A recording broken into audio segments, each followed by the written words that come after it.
The Kawasaki Z900 is easily India's favorite naked superbike, and it has received a really big update in 2025. In fact, the biggest update it's ever gotten to date. So today we're going to re-evaluate this motorcycle, see what these changes mean to you, the customer, and then decide whether it still deserves all the love that it gets in the Indian market. Now, obviously from your point of view, the first thing that you will notice is that this really does look like quite a different motorcycle to the one before it. The overall effect is of a slightly smaller looking, sleeker motorcycle, and Kawasaki has achieved this by changing pretty much every angle on the motorcycle. Starting with the headlamp, that is a smaller unit, and it's become quite reminiscent of things you see on sporty naked motorcycles all across the board, right from the Hero Extreme 125 to the Honda CB1000 Hornet to the new Ducati Street Fighter V4, and now this. They really all do seem to be going in the same direction. I don't really have a problem with it, but it's not particularly unique looking. Over at the side, the big new change is that there's now a smaller panel out here. It's got a nice brushed aluminium finish to it, and that has helped make the bike look a little smaller than before. There used to be really chunky panels out here. Moving further to the back, the big change is a new brake clamp design. It really goes nicely all the way out to the side. I like what Kawasaki has done that. In fact, reminds me of a Ducati sometimes when I see it. I think this is a nice looking motorcycle, but I do feel like maybe the old one had a little more personality and identity than this one. Now, this is something I've noticed that different people feel differently about. For example, Harshad, who's behind the camera right now, this morning said that he prefers the sleeker new look. So that is going to be a very personal thing to you, whether you like it or not. What I can tell you, and what I've noticed as a real clear improvement, is that it feels like a more nicely finished motorcycle now. One of the big things going towards that is that there's a new 5-inch TFT display. It's a little bigger than the earlier one, but it's also a more crisp display.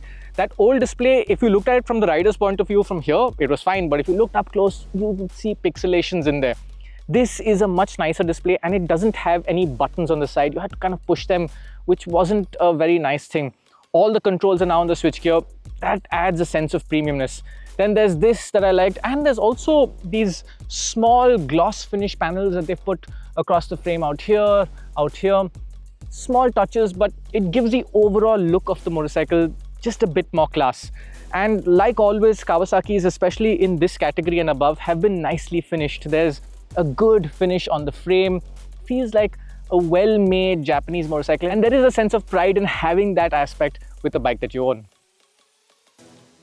There's another aspect to the design of this bike that has changed, and that's the fact that it now comes into India as a single-seater. Now, Kawasaki has done that with things like the ZX-10R, the ZX-6R, and the reason they do that is it helps them avoid homologation of an ugly sari guard, which is a good thing.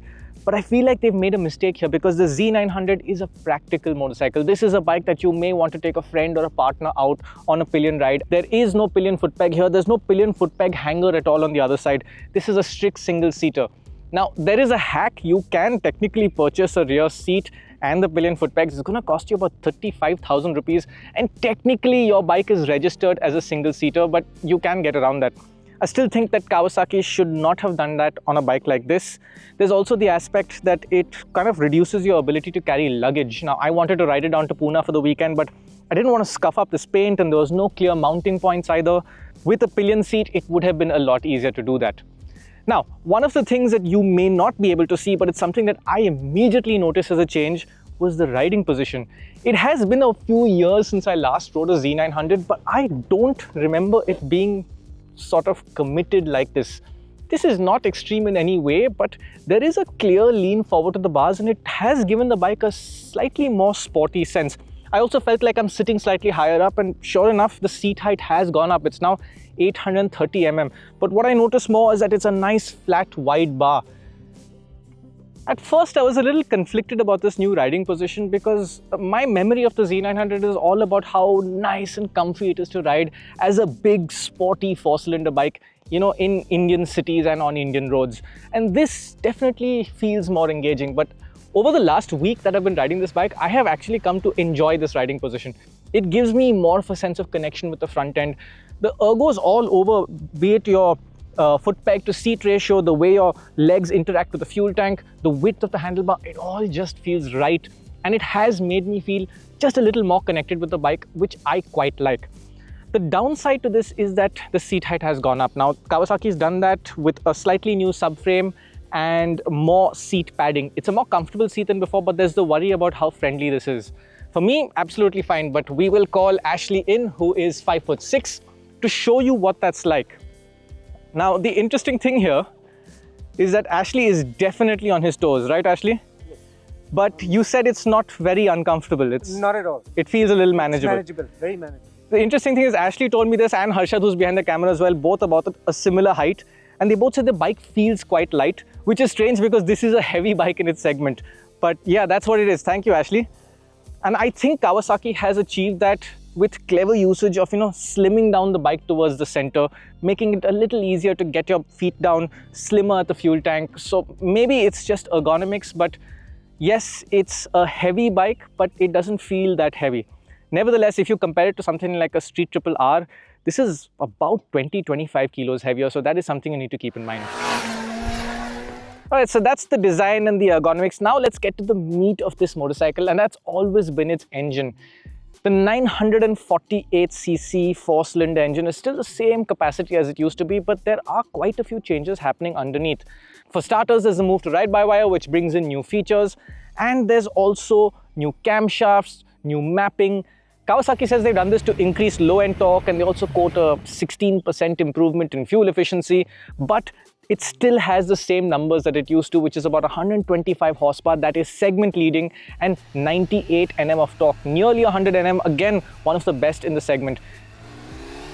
Those numbers haven't really changed, and the experience of this engine hasn't really changed either. It is still an absolute sweetheart of an engine.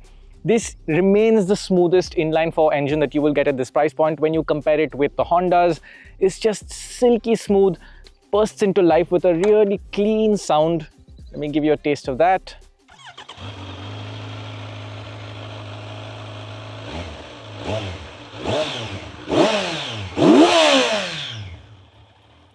So it's not a loud exhaust, and this morning at 5:30 when I left home, I didn't feel bad to start up the bike like I was disturbing the neighbors. It's quiet at idle, but there's a really encouraging sound when you ride it, and that's thanks to the way Kawasaki has tuned the airbox. The intake sound, it's a real snarl that starts at about 6,000 RPM, and I find this a really entertaining sound without wanting to change the exhaust. Lots of people do that on Z900s, and we know it can sound incredibly loud and awesome if that's what you like. But even stock, I think this is a nice sounding engine. But there is a lot more to the riding experience of this bike than just the sound. There is the smoothness, but there's mainly the ease of how nice it is to ride this bike. That has not changed. It's smooth throttle connection. It always responds the way you like. It's very short geared, so it's very tractable on our roads. Now, international reviews, particularly from Europe and America, will probably tell you that it's too short geared. But in our environment, that short gearing is very nice. Whether you're on the highway or in the city, it is really easy to ride. The city is where this bike really shines, and it's got a light clutch. The turning radius is not bad compared to other big bikes, so you can take U-turns with ease. Most of all though, and somehow incredibly so, this bike just doesn't throw heat on you. I get more heat coming off my Xpulse 210, that is my daily running bike, than on this. And when I have big bikes that come to us for shoot, we have them for a week, 10 days. I often look at it in the morning in my house and say, do I really want to commute on that to office today? But with the Z900, that question never came up. It's just genuinely nice to ride in traffic. And the only thing that holds it back sort of on Mumbai is the fact that the suspension reminds you that you're on a big sporty motorcycle. It's not particularly plush. It's good for the kind of bike that it is, but that's the one drawback that I find riding in Mumbai. Also, ground clearance, on paper, it's 145 mm. I haven't really found any issue with it. In fact, I didn't find issue with the ZX 6R's ground clearance, which is even lower than this. You do need to be careful on tall speed breakers, and if you're a heavy person, just add a little preload at both ends, which you can do here. So ground clearance is not really a concern unless you're doing some crazy things with the bike. But as much as this engine is delightfully calm to ride at slow speeds, and you can keep it at a gentle pace and not be egged into riding it aggressively like many other big bikes and even some of the 300-400cc bikes in India tend to do to you. It can keep you in a calm state, but there is so much performance on offer when you want it. Just a few basic numbers: 100 kph in first gear at the red line, third gear is well past 160, 170. It'll fly past 180 in seconds. If you want that kind of performance, it is there. It's a really quick bike, but you can also ride it in a gentle way, and that dual nature is just a wonderful thing. It's something that the ZX6R also had, but the 6R's riding position makes you feel committed. This is even more easy to live with. The final thing with the powertrain is that with this 2025 update that happened last year, there's now a bi-directional quickshifter standard, and it is beautifully smooth. It works well at low revs. It's a clean, smooth shift. The gearbox itself is really crisp but doesn't require a lot of effort. And full Bosch shifts, especially first to second, gives you a great pop sound from the exhaust. So it just adds to the experience, and in that sense, this engine is still one of the big appeals with this motorcycle. The chassis has also seen some updates, primarily with the move to radial brake calipers as compared to the basic axial calipers on the old bike. They're by Nissan on this model, and there's also Brembo calipers on the SC version, which Kawasaki doesn't sell in India yet. They have also moved to Dunlop Q5 tires, which are not the most incredible tires out there, but they're definitely nicer than before, and they're good tires for fast road riding. I have found these tires to be quite nice. Maybe not as good as a high-end Pirelli, but they really get the job done well. Kawasaki says that it's also revised the suspension settings slightly. The attitude of the motorcycle is slightly changed to be a little more on its nose, and they have reinforced the frame at the front to just give you a bit more rigidity and more feedback from the front end. The subframe, like I mentioned earlier, is also new. It's a minor change. It's just a slightly lower bar that has allowed the bike to get a more thickly padded seat. Now, from a ride and handling and overall comfort perspective, there are a few changes that you will notice, but the character of the motorcycle hasn't changed. The suspension, when you put it in its standard settings as recommended by Kawasaki, and you have preload and rebound damping adjustable at the front and the same at the rear, preload and rebound. In its standard settings, it's got a nice soft-ish feel, not particularly plush, and I actually think that the 6R had more plush feeling suspension. That's just because it was able to handle the road imperfections better in terms of how it damped out. This does feel like budget suspension, but it doesn't feel cheap. It gets the job done. I think the bike would have been even nicer to ride with more expensive suspension, but it does the job all right. The thing is, when you leave the city and you come out to a nice winding road, if you want to increase the pace, you want to start braking harder, throwing the bike into corners, that's when it starts feeling too soft, and then the bike starts to understeer, it wants to run wide, the rear is bucking in corners. Making some changes to rebound damping really helped. I had to pretty much close the valve to get the front end to stop bouncing when you push the handlebar, and the rear as well, so that there is adjustability. It doesn't do a huge amount, but it makes a noticeable difference. Once I made those changes, the bike was much nicer to ride on the road. You still get the sense that this is a large and somewhat heavy bike for its category. You do need to put a little more input into the handlebar as you would on something like a Street Triple R, but on a good winding road, you can have quite a bit of fun. It is a sporty motorcycle, it has that character. But if you start pushing too hard, then you run into the limitations. Now, the ABS, for example, the brakes themselves are quite good. I have no issues with the performance, but the ABS comes on quite hard if you're really braking aggressively. And the same thing goes with the suspension. It feels like you would want more support in these riding conditions. So the Z900 is not for an out-and-out aggressive rider. If you're someone who's a KTM owner or an Aprilia 457 owner, you love going and attacking mountain roads, you look forward to your next track day, this probably is not the bike for you. You could look at something else, maybe a little more sporty. But the thing is, not everyone is like that. Not everyone wants to go to the track. People want a fast, premium, exciting feeling big bike, but they don't really want to attack the road with it. And for all those people out there, this is a great option. You will have fun, just don't take it too far.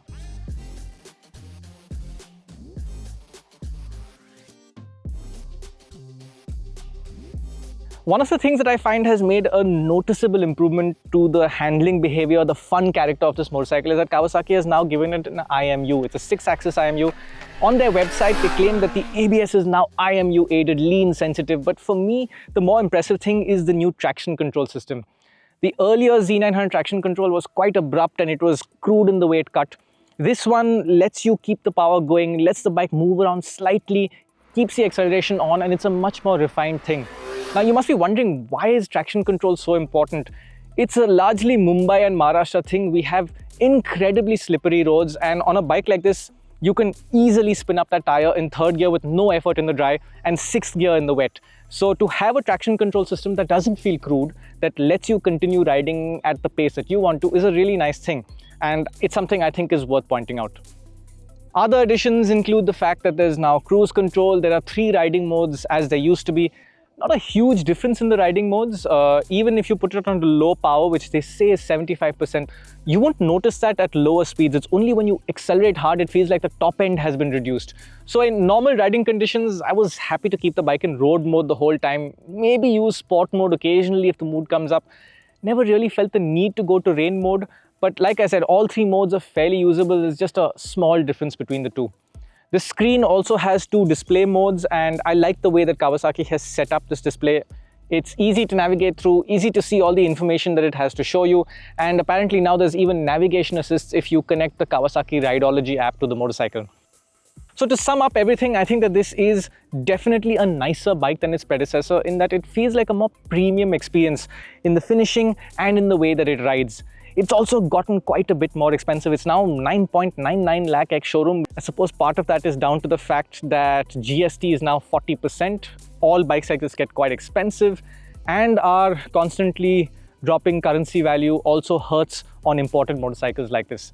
So to put all of that together, yes, the Z900 remains this really appealing, sweet-natured motorcycle that is easy to ride, exciting when you want it, easy to get along with in a challenging Indian big city riding environment, and it still has lots of appeal. I won't be surprised to see plenty of these bikes out on the road. And if you're someone who just wants a big bike that makes you feel special occasionally but doesn't demand too much from you, isn't difficult to get along with, it really doesn't get much better than the Kawasaki Z900.